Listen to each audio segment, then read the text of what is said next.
إن الحمد لله نحمده ونستعينه ونستغفره ونعوذ بالله من شرور أنفسنا ومن سيئات أعمالنا من يهده الله فلا مضل له ومن يضلل فلا هادي له وأشهد أن لا إله إلا الله وحده لا شريك له وأشهد أن محمدًا عبده ورسوله يا أيها الذين آمنوا اتقوا الله حق تقاته ولا تموتن إلا وأنتم مسلمون يا أيها الناس اتقوا ربكم الذي خلقكم من نفس واحدة وخلق منها زوجها وبث منهما رجالا كثيرا ونساء واتقوا الله الذي تساءلون به والأرحام إن الله كان عليكم رقيبا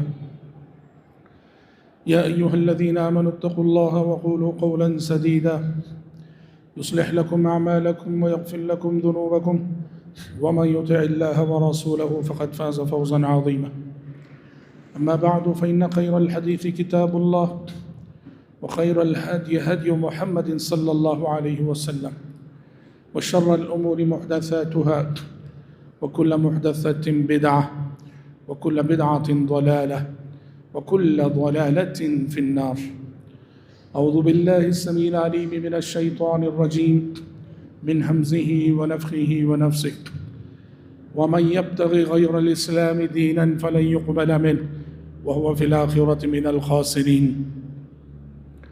حضرات گرامی، ابھی خطبہ مسنونہ کے بعد میں نے آپ کے روبرو سورہ آل عمران کی ایک آیت پڑھی ہے۔ اللہ تبارک و تعالیٰ نے اس آیت میں فرمایا کہ اس زمین پر جو شخص اللہ کے دین اسلام کو چھوڑ کر کسی اور دین کو اپنائے گا تو فلن یقبل منہ، تو اسلام کے علاوہ کوئی دوسرا دین اللہ کے پاس قبول نہ ہوگا، وہو فی الآخرۃ من الخاسرین، اور ایسا شخص آخرت میں نقصان اٹھانے والوں میں سے ہوگا۔ ان الدین عند اللہ الاسلام، یہ آیت بھی سورہ آل عمران ہی کی ہے کہ اللہ کے نزدیک پسندیدہ مذہب اسلام ہے اور صرف اسلام۔ یہ جو اللہ کا پسندیدہ مذہب اسلام ہے، اسلام کا تعارف احادیث میں کئی صفات کے حوالے سے کرایا گیا ہے۔ اسلام کسے کہتے ہیں، اسلام کی صفات کیا ہیں، اسلام کی شناخت اور پہچان کیسے ہوتی ہے، اسلام کی خصلتیں کیا ہیں، ایک طویل فہرست ہمارے سامنے آئے گی۔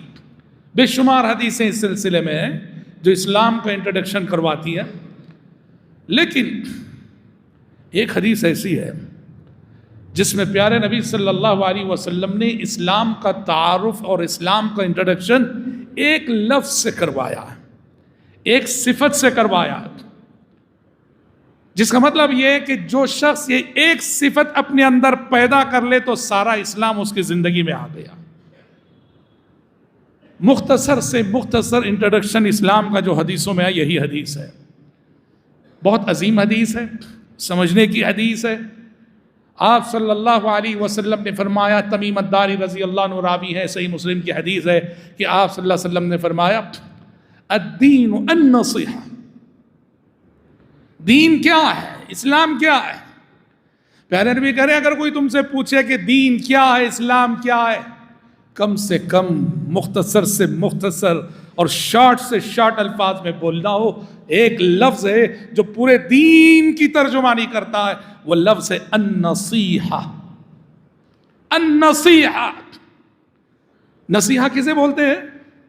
دوسروں کا بھلا چاہنا، جسے اردو زبان میں کہتے ہیں خیر خواہی، دوسروں کے خیر خواہ بننا، دوسروں کی خیر خواہی کرنا، دوسروں کا بھلا چاہنا۔ اور یہ دوسرے کون ہیں؟ سبھی۔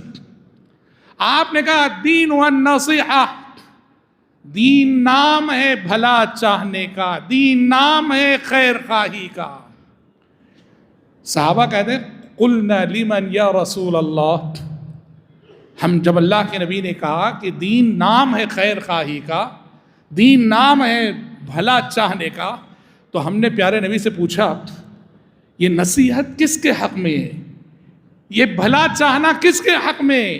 آپ نے کہا للہ ولکتابہ ولرسولہ ولائمۃ المسلمین وعامتہ، کہا کہ دین نام ہے خیر خواہی کا، سب سے پہلے اس میں اللہ کے ساتھ خیر خواہی، اور اللہ کے ساتھ خیر خواہی کا مطلب یہ ہے کہ اسی کو خالق، مالک، معبود برحق سمجھا جائے، عبادت اسی کی جائے، اس کا حق عبادت کسی اور کو نہ دیا جائے، پیشانیاں اسی کے آگے جھکائی جائیں، ہر قسم کی عبادت کو اسی کے لیے کیا جائے، اس کی مخلوقات کو عبادت میں اس کے ساتھ کبھی کبھی کبھی شریک نہ کیا جائے۔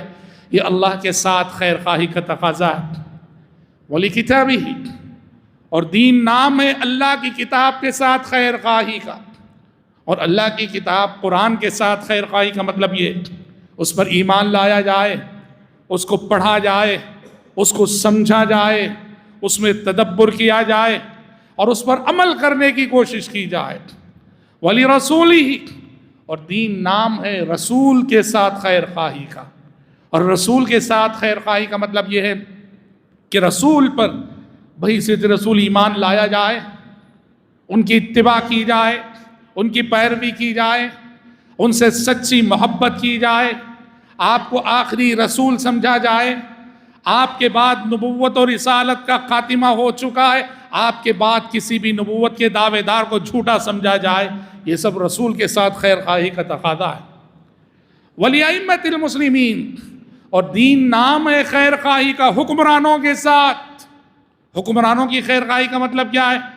حکمران کی اچھی باتوں میں اطاعت کی جائے، اس کے ساتھ مدد کی جائے، تعاون کیا جائے، اس کے خلاف بغاوت نہ کی جائے، بھلی باتوں میں جہاں وہ شریعت کے مطابق ہے اس کی اتباع کی جائے، اس کی بات مانی جائے، اور اس کے ساتھ ہر قسم کی، بلکہ اہل علم میں سلف صالحین رحمۃ اللہ علیہ مجمعین نے کہا راتوں میں تہجد میں اٹھ کر ہم حکمران کے حق میں دعا کرتے ہیں، کیونکہ ہم اپنے حق میں بھلائی کی دعا کریں وہ تنہا ہماری بھلائی ہے۔ حکمران کے حق میں ہم اٹھ کر تہجد میں بھلائی کی دعا کرتے ہیں، اس لیے کہ حکمران اگر سنور جائے، حکمران اگر سدھر جائے، اس کا فائدہ سارے ملک کو ہوگا، سارے سماج کو ہوگا، ساری کمیونٹی کو ہوگا۔ اس لیے ہم تہجد کی دعاؤں میں حکمران کو یاد رکھتے ہیں۔ اور پھر کہا ولی ائمۃ المسلمین وعامتی، اور دین نام ہے خیر خواہی کا عامت المسلمین اور عامت الناس، سبھی کا بھلا چاہنا، سبھی کا بھلا چاہنا۔ بھائیو، یہ بہت عظیم صفت ہے، دوسروں کا بھلا چاہنا۔ ایک ہوتا ہے بھلا چاہنا، ایک ہوتا ہے بھلا کرنا۔ بھلا کرنے کی کیپیسٹی ہر ایک کے اندر نہیں ہوتی، بھلا کرنے کی طاقت ہر ایک کے اندر نہیں ہوتی۔ تھوڑے لوگ ہوں گے جن کے اندر یہ طاقت ہوگی دوسروں کا بھلا کرنے کی، لیکن یہ جو بھلا چاہنے کی بات ہے، اس میں تو کسی کے پاس کوئی مجبوری نہیں، یہ بس آپ کا ارادہ ہے، آپ کی نیت ہے، آپ کے دل کا رجحان ہے، آپ کے دل کا میلان ہے۔ آپ بھلا کرو نہ کرو، اپنے دل میں دوسروں کے تعلق سے بھلے جذبات رکھو، اچھے جذبات رکھو۔ یہ اتنی عظیم صفت ہے بھائیوں کہ دوسروں کا ہمیشہ بھلا سوچنا اور برا نہ سوچنا۔ صحابہ سے پیارے نبی جب بیعت لیا کرتے تھے، چونکہ آپ حاکم وقت تھے اور حاکم وقت ہونے کی حیثیت سے آپ بیعت لیا کرتے تھے پیارے نبی صلی اللہ علیہ وسلم، بیعت لیتے ہوئے جن صفات پر آپ بیعت لیا کرتے تھے ان میں سے ایک عظیم صفت یہ تھی خیر خواہی۔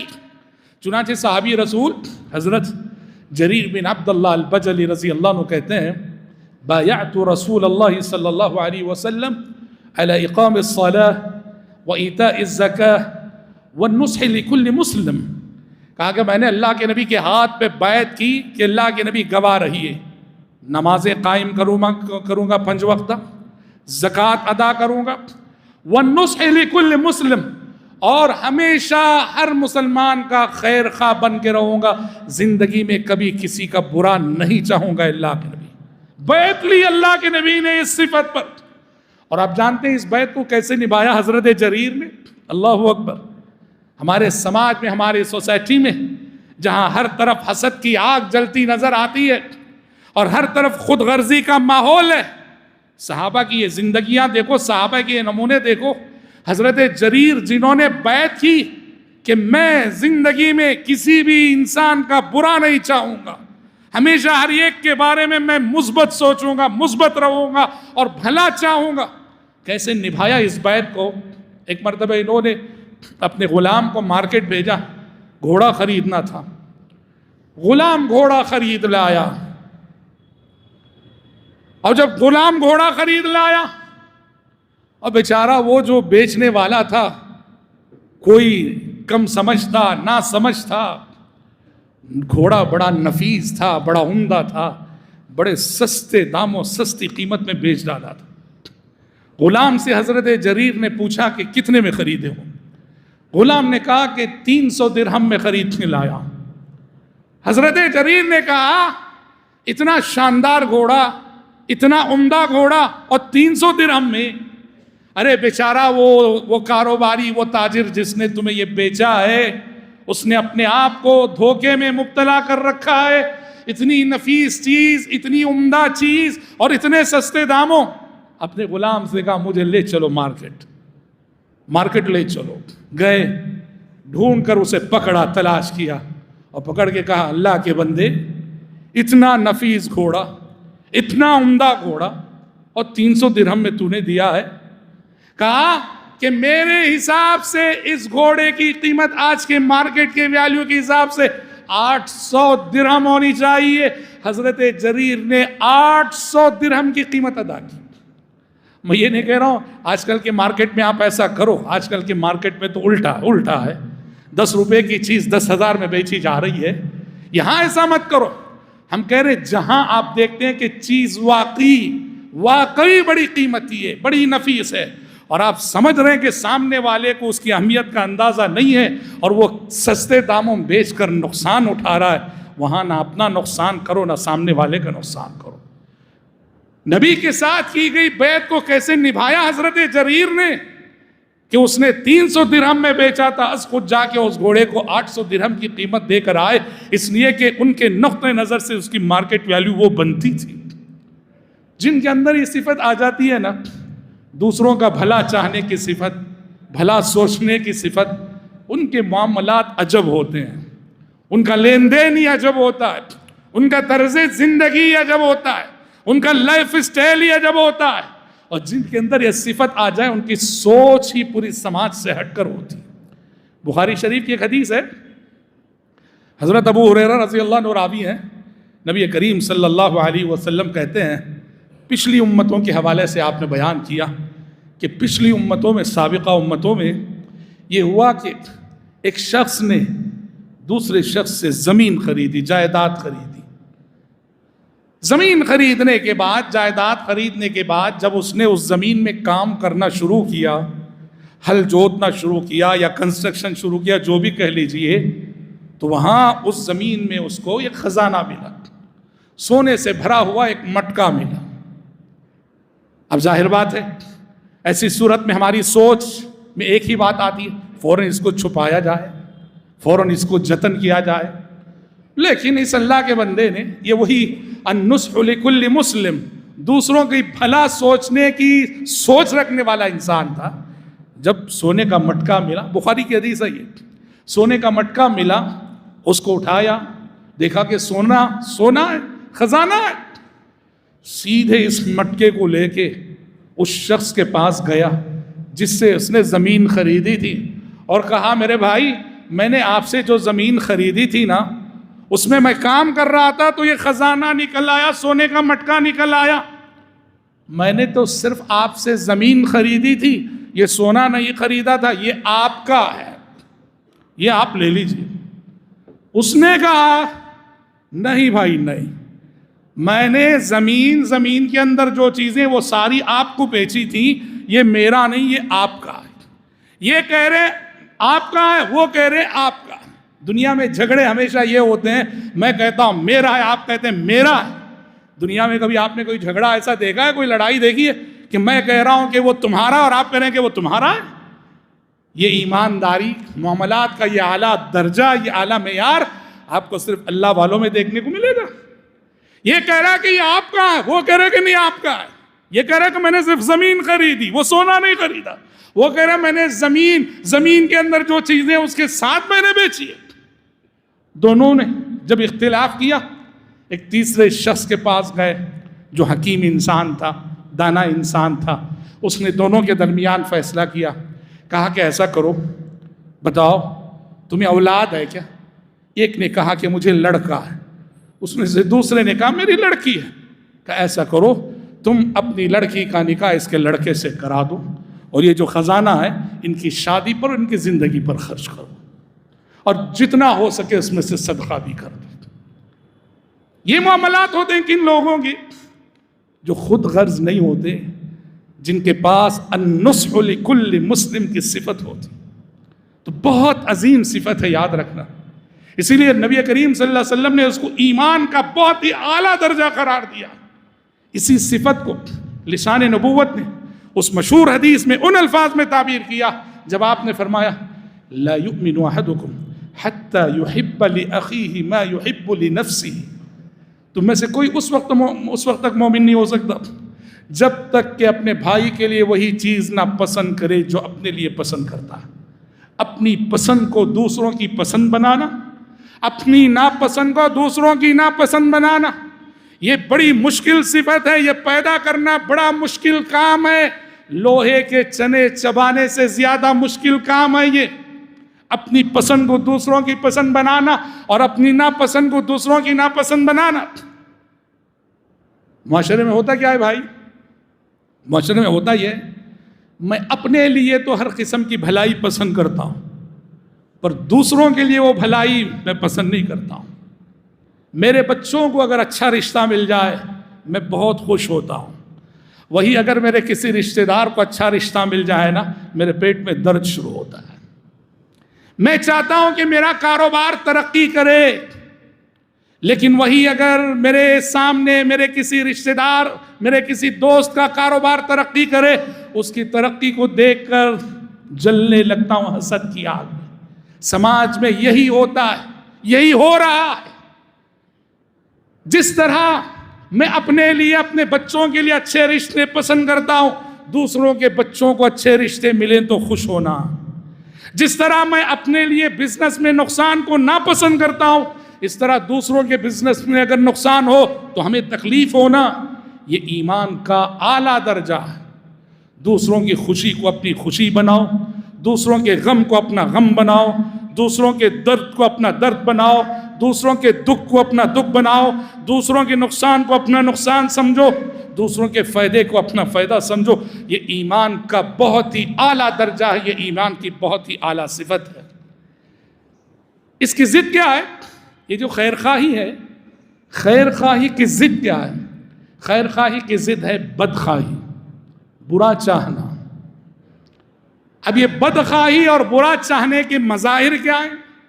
برا چاہنے والے کا کیریکٹر کیسا ہوتا ہے؟ برا چاہنے والے کی سوچ کیسی ہوتی ہے؟ برا چاہنے والا دوسروں کے ساتھ کیا سلوک کرتا ہے؟ بدخواہی کے کئی مظاہر ہیں، میں چند ایک انشاءاللہ تعالی ذکر کرتا ہوں۔ بدخواہی دوسروں کا برا چاہنے کی ایک صفت ہے۔ بدخواہی کے مظاہر میں سے خود غرضی، جس کا بھی میں نے خطبے کی ابتدا میں ذکر ہے، خود غرضی، میں میرا فائدہ بس، میں میرے بیوی بچے بس، دوسرے جائیں بھاڑ میں، دوسرے جیے مرے مجھے اس سے کوئی فکر نہیں۔ ہم اس امت کے فرد ہیں جس امت کا انٹروڈکشن ہی اللہ نے یہ کہہ کے کرایا اخرجت للناس۔ تم اس امت کے افراد ہو جس امت کو اللہ نے انسانیت کی بھلائی کے لیے برپا کیا ہے۔ یہ امت اخرجت للناس، لوگوں کے لیے برپا کی گئی امت ہے۔ ہمیں صرف اپنے لیے نہیں جینا ہے، ہمیں پوری انسانیت کا درد غم لے کے جینا ہے۔ ہم اس امت کے فرد ہیں اخرجت للناس۔ خود غرضی ایک اچھے اور مثالی مسلمان کی زندگی میں دور دور تک نہیں دکھنی چاہیے۔ اللہ نے آپ کو نعمتوں سے نوازا ہے، خود غرض نہ بنیے۔ جو لوگ ان نعمتوں سے محروم ہیں ان کی فکر کیجیے آپ۔ اللہ نے آپ کو بصارت دی ہے، فکر کرو ان کی جن کو اللہ نے بصارت نہیں دی ہے۔ اللہ نے آپ کو سماعت دی ہے، سن رہے ہو، فکر کرو ان لوگوں کی جو سماعت سے محروم ہیں۔ اللہ نے آپ کو گویائی دی ہے، بات کر سکتے ہو، فکر کرو ان لوگوں کی جن کی زبان نہیں ہے۔ اللہ نے آپ کو قدم دیے ہیں، چل رہے ہو، فکر کرو ان لوگوں کی جن کے پاس پیر نہیں ہے۔ اللہ نے آپ کو صحت سے نوازا ہے، فکر کرو ان لوگوں کی جو بیمار ہیں۔ اللہ نے آپ کو تندرست رکھا ہے، فکر کرو ان لوگوں کی جو معذور ہیں. خود غرضی یہاں نہیں آنی چاہیے، میں اور میری فیملی اور بس نہیں. مومن وہ ہے جو اپنے ساتھ ساتھ سب کی فکر کو لیے جیتا ہے. اسی لیے پیارے نبی نے کیا فرمایا؟ من نفس عن مؤمن کربة من کرب الدنیا نفس اللہ عنہ کربة من کرب یوم القیامہ. آپ نے کہا جو دوسروں کی تکلیف دور کرے، دوسروں کی تکلیف میں کام آئے، ان کی تکلیف کو ہٹانے میں ان کی مدد کرے، اللہ روز قیامت ان کی تکلیفوں کو ہٹائے گا، ان کی تکلیفوں کو دور کرے گا. وَمَنْ يَسَّرَ عَلَى مُعْسِرٍ يَسَّرَ اللَّهُ عَلَيْهِ فِي الدُّنْيَا وَالْآخِرَةِ. اور جو کسی بھی تنگ دست انسان کو آسانی فراہم کرے، اللہ اس کی تنگ دستی کے وقت دنیا اور آخرت میں اسے آسانی فراہم. کیا مطلب ہے؟ کسی کو آپ نے قرض دیا ہے، پہلے تو دیا آپ، مانگنے والے مانگتے ہیں، دینے والے نہیں دیتے ہیں. آپ کو اللہ نے مال دیا، پیسہ آپ کے پاس رکھا ہوا تھا، ضرورت مند نے مانگا، آپ نے دیا، اور دینے کے بعد اسے آپ آسانیاں دیتے ہیں، آسانیاں فراہم کرتے ہیں. کیسے؟ اس نے 2 مہینے کہہ کے آپ سے لیا تھا، 2 مہینے میں ادا نہیں کر سک رہا ہے، وہ کہہ رہے ہیں مجھے ایک اور مہینہ وقت دے دیجیے. کہہ رہے ہیں جاؤ 1 مہینہ وقت لے لو. اور کوئی ایسا ہے کہ آپ دیکھ رہے ہیں اس کے حالات بگڑتے جا رہے ہیں، واپس کرنے کی سکت نہیں ہے، اس کے حالات دیکھ کے آپ کہہ رہے ہیں جاؤ میں نے تمہیں معاف کر دیا. بخاری کی حدیث ہے ایک شخص کو جنت ملی محض اس صفت کی وجہ سے. کچھ زیادہ اعمال نہ تھے اس کے پاس، اللہ کو اس کی یادات پسند آئی، دنیا میں ضرورت مندوں کو دیا کرتا تھا، اور وہ مہلت مانگتے تو مہلت دیتا تھا، اور اگر دیکھتا کہ وہ مجبور ہے واپس کرنے کی سکت نہیں تو معاف کر دیا کرتا تھا. اللہ نے کہا میرے بندوں کو معاف کرتا تھا، تو میری معافی کا سب سے زیادہ حقدار ہے. اللہ نے معاف کر دیا. خود غرض نہیں بننا چاہیے. خود غرضی یہ بدخواہی کا ایک مظہر ہے. اسی طرح سے حضرات بدخواہی کے جو مظاہر ہیں ان میں سے ایک ہے کسی کی مجبوری کا فائدہ اٹھانا. مومن خیرخواہ ہوتا ہے، وہ کبھی کسی کی مجبور انسان کی مجبوری کا فائدہ نہیں اٹھاتا. مجبور انسان وہ مدد کا مستحق ہوتا ہے. کوئی مجبور ہے تو مجبوری میں اس کی مدد کرو، یہ نہیں کہ اس کی مجبوری کا فائدہ اٹھا کر بس اپنی بھلائی سوچو. مثال کے طور پر کوئی مجبور ہے بیچارہ، انتہائی مجبوری میں اپنی زمین جائیداد کچھ بھی سستے داموں لا کے آپ کے سامنے رکھ رہا ہے کہ مجھے کسی بھی قیمت یہ بیچنا ہے، آپ اتنی قیمت دے کے لے لو. آپ کو معلوم ہے کہ جو قیمت بول رہا ہے بہت کم بول رہا ہے، مجبوری میں بول رہا ہے، جبکہ مارکیٹ ویلیو اس کی وہ نہیں ہے. اگر آپ صاحب ایمان ہے، صاحب زمین ہے، تو آپ کے مثالی معاملات یہ ہونے چاہیے کہ اس کی مجبوری میں بھی اسے مارکیٹ ویلیو دے کر خریدیں، اس کی مجبوری کا فائدہ نہ اٹھائیں. اسی طرح سے حضرات جو بدخواہی کے مظاہر ہیں اس میں سے ایک بہت بڑا مظہر ہے کسی کو جان بوجھ کر غلط مشورہ دینا. حدیث میں اس کو بدترین خیانت کہا گیا. کسی کو جان بوجھ کر غلط سجیشن دینا، غلط مشورہ دینا. آپ سے آ کر کوئی پوچھتا ہے کہ بھائی میری لڑکی کو ایک زید کا رشتہ آیا، ایک بکر کا رشتہ آیا ہے، کون بہتر ہوگا؟ کیونکہ آپ دونوں کو جانتے ہیں، زید کو بھی بکر کو بھی. آپ کو معلوم ہے کہ زید اچھا لڑکا ہے اور زید کا رشتہ بہت اچھا ہے اس لڑکی کے لیے، اور آپ حسد میں جل کر کہتے ہیں نہیں بکر بہت اچھا ہے، بکر کو کر لو. پیارے نبی فرماتے ہیں غلط مشورہ دینے والا بدترین قسم کا خائن ہے. من اشار على اخیہ بامر یعلم ان الرشد فی غیرہ فقد خانہ. کہا کہ جو شخص جان بوجھ کر اپنے کسی بھائی کو غلط سجیشن دے، غلط مشورہ دے، وہ بدترین خیانت کر رہا. تو غلط مشورہ یہ بھی بدخواہی کا بہت بڑا مظہر ہے. اسی طرح سے حضرات اس وقت سماج میں اور معاشرے میں بدخواہی کے جو مظاہر ہیں، بلکہ ہم سمجھتے ہیں یہ سب سے بڑا مظہر وہ ہے یہ جادو ٹونے کی مصیبت، بلیک میجک جسے کہتے ہیں. حاسد جلتا ہے آپ کی کامیابی کو دیکھ کر، آپ کی نیک نامی کو دیکھ کر، آپ کی بزنس کو دیکھ کر، آپ کی ترقی کو دیکھ کر جلتا ہے. اب وہ کسی بھی صورت آپ کو ڈاؤن کرنا چاہتا ہے، آپ کو پریشان کرنا چاہتا ہے، اس کا من کر رہا ہے کہ یہ نعمتیں آپ سے چھین جائیں. وہ سامنے سے آپ پہ حملہ نہیں کر سکتا، پیچھے سے وار کرتا ہے. جادوگروں کے پاس جا کر، عاملوں کے پاس جا کر، شعبہ دبازوں کے پاس جا کر. یہ تو آج گھر گھر کی کہانی ہو گئی. جادو ٹونے کی آفت کتنی پھیل رہی سماج میں. یہ بدخواہی کا بہت بڑا مظہر ہے، دوسروں کا برا سوچنے کا بہت بڑی علامت ہے. اور یہ جادو ٹونے کا عمل 3 لوگوں کی اجتماع کا نتیجہ ہے. ایک تو حاسد انسان جس سے کسی کی اچھائی دیکھی نہیں جاتی، کسی کی ترقی دیکھی نہیں جاتی. وہ رشتہ دار بھی ہوتا ہے، غیر رشتہ دار بھی ہوتا ہے، اور افسوس کے ساتھ کہنا پڑتا ہے عام طور پہ جادو کرانے والے رشتہ دار ہی ہوتے ہیں، یا پھر بزنس پارٹنر، بزنس میں جو ہمارے حریف ہوتے ہیں وہ ہوتے ہیں سب سے زیادہ جادو کرانے والے. تو ایک تو حاسد انسان ہوتا ہے، اور دوسرا شیطان الانس ہوتا ہے، انسانوں کا شیطان کون ہے؟ جسے ہم ساحر کہتے ہیں، جسے ہم جادوگر کہتے ہیں، ہاں، جسے ہم معاشرے میں ہم نے اچھے لقب دے رکھے، عامل، کامل، ہاں، عملیات کرنے والا. یہ سماج اور سوسائٹی کا سب سے بدترین انسان ہے جادوگر، جو بیٹھ کے جادو کرتا ہے، دوسروں کو نقصان پہنچاتا ہے. یہ سماج اور سوسائٹی کا سب سے بڑا دشمن ہے، دشمن انسانیت ہے. اور اسلامک کورٹ میں اگر اس کو پیش کیا جائے تو ایک ہی سزا ہے، اس کی گردن مارنا. اسلامی کورٹ میں کسی بھی جادوگر کو پیش کیا جائے جو بلیک میجک کرتا ہے، اس کی سزا اسلامک کورٹ میں ایک ہی ہے، سوائے قتل کے اور کچھ، کیونکہ وہ انسانیت کے لیے بہت نقصان دہ ہوتا ہے. تو ایک ہے حاسد الانس اور ایک ہے شیطان الانس جو کہ جادوگر، اور تیسرا ہے شیطان الجن، جنات میں سے جو سرکش شیاطین ہوتے ہیں. ان 3 لوگوں کے باہمی تعاون کا نتیجہ جادو ہوتا ہے. کتنے رشتے بکھر گئے، کتنوں کی صحت چھن گئی، کتنوں کا کاروبار ڈوب گیا. ہاں، یہ اور بات ہے وَمَا هُمْ بِضَارِّينَ بِهِ مِنْ أَحَدٍ إِلَّا بِإِذْنِ اللَّهِ. جادوگر جسے چاہے جتنا چاہے نقصان نہیں پہنچا سکتا، وہ اتنا ہی نقصان پہنچا سکتے جتنا اللہ چاہے.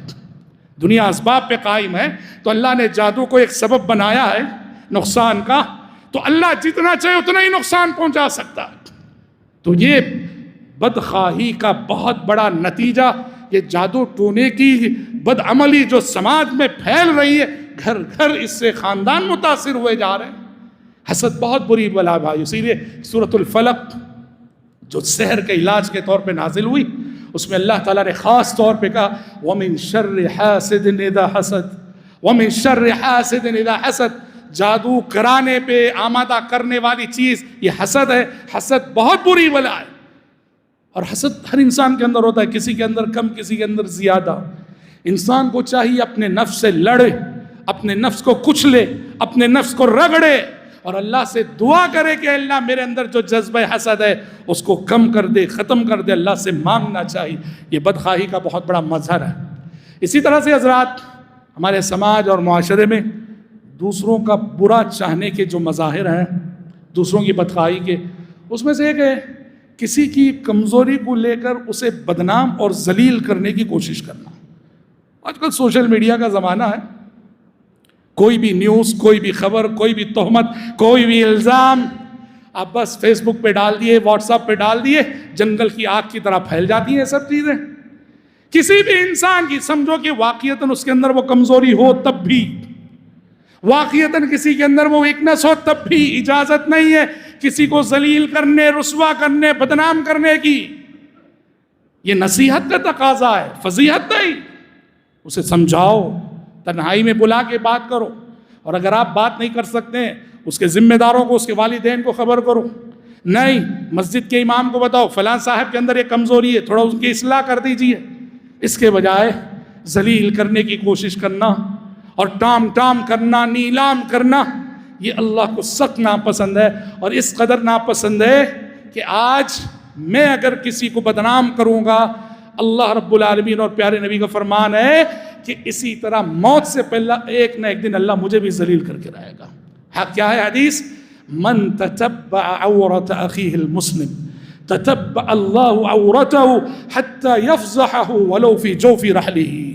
فرمایا جو کسی مسلمان کے عیبوں کے پیچھے پڑے، کس لیے؟ اسے بدنام کرنے کے لیے، اسے رسوا کرنے کے لیے، ایسے شخص سے پیارے نبی کہہ رہے ہیں سن لے، ایسا شخص ایک وہ دن بھی آئے گا کہ جب اللہ اسے ذلیل کر کے چھوڑے گا اور رسوائی اس تک پہنچ کر رہے گی، اگرچہ وہ اپنے گھر کے کمرے میں کونے میں چھپ کے کیوں نہ بیٹھا ہو، رسوائی وہاں تک پہنچ کر رہے گی. اس لیے دوسروں کی کمزوریوں پہ پردہ ڈالنا چاہیے، نصیحت کرنا چاہیے، تنہائی میں سمجھانا چاہیے، پردہ ڈالنا چاہیے، پبلک میں لانا نہیں چاہیے۔ اسی کو کہا گیا من ستر مسلما سترہ اللہ فی الدنیا والآخرہ، جو کسی مسلمان کے عیبوں پہ پردہ ڈالے اللہ اس انسان کی کمزوریوں پہ پردہ ڈالے گا، اللہ اسے رسوائی سے بچائے گا، دنیا میں بھی بچائے گا اور آخرت میں بھی بچائے گا۔ صحیح مسلم کی حدیث ہے، ایک بندے کو قیامت کے روز لایا جائے گا اور اس کا نامہ اعمال کھلے گا، اللہ اس کے قریب آئے گا اور قریب آ کر اللہ اس سے سرگوشی کرے گا کہ وہ بات رب کی بات صرف بندہ سنے گا، کوئی اور نہیں سنے گا۔ اللہ کہے گا تو نے یہ گناہ کیا تھا کہ نہیں دنیا میں، تو نے یہ گناہ کیا تھا کہ نہیں، تو نے یہ کالے کرتوت کیے تھے کہ نہیں، تو نے یہ معصیت کی تھی کہ نہیں۔ اس کے کیے ہوئے گناہ اللہ اسے یاد دلائے گا، بندہ کہے گا ہاں پروردگارا یہ گناہ میں نے کیا ہے، میں نے کیا ہے، میں نے کیا ہے۔ اللہ کہے گا دیکھ تو نے دنیا میں یہ سارے گناہ کیے، میں نے تیرے گناہوں پہ پردہ ڈالا کہ دنیا میں کسی کو خبر نہ ہوئی کہ تو بھی یہ کیا تھا، جا دنیا میں نے تجھے رسوا نہیں کیا تو آج آخرت میں بھی رسوا نہیں کروں گا۔ اللہ اکبر۔ کس کے ساتھ ہوگا یہ معاملہ؟ یہ ان بندوں کے ساتھ ہوگا جو دوسروں کی عزت و آبرو سے کھلواڑ نہ کرنے والے ہوں۔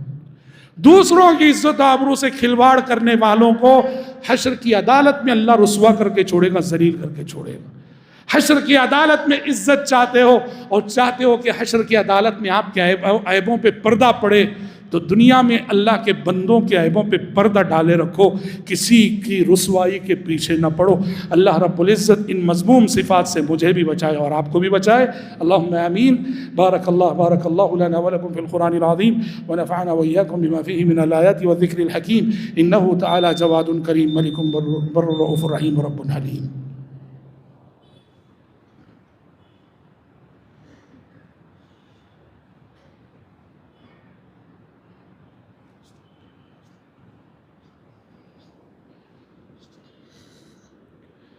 إن الحمد لله نحمده ونستعينه ونستغفره ونعوذ بالله من شرور أنفسنا ومن سيئات أعمالنا، من يهده الله فلا مضل له ومن يضلل فلا هادي له، وأشهد أن لا إله إلا الله وحده لا شريك له، وأشهد أن محمدًا عبده ورسوله، أما بعد فإن خير الحديث كتاب الله، وخير الهدي هدي محمد صلى الله عليه وسلم، وشر الأمور محدثاتها، وكل محدثة بدعة، وكل بدعة ضلالة، وكل ضلالة في النار۔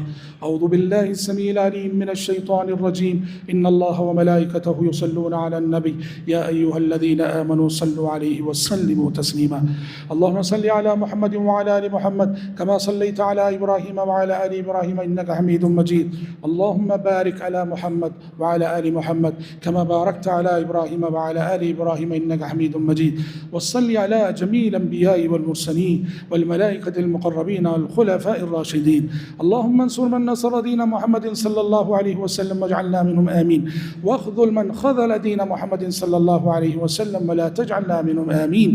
عباد الله رحمكم الله، إن الله يأمر بالعدل والإحسان وإيتاء ذي القربى وينهى عن الفحشاء والمنكر والبغي يعظكم لعلكم تذكرون، اذكروا الله يذكركم وادعوه يستجب لكم ولذكر الله أكبر والله يعلم ما تصنعون۔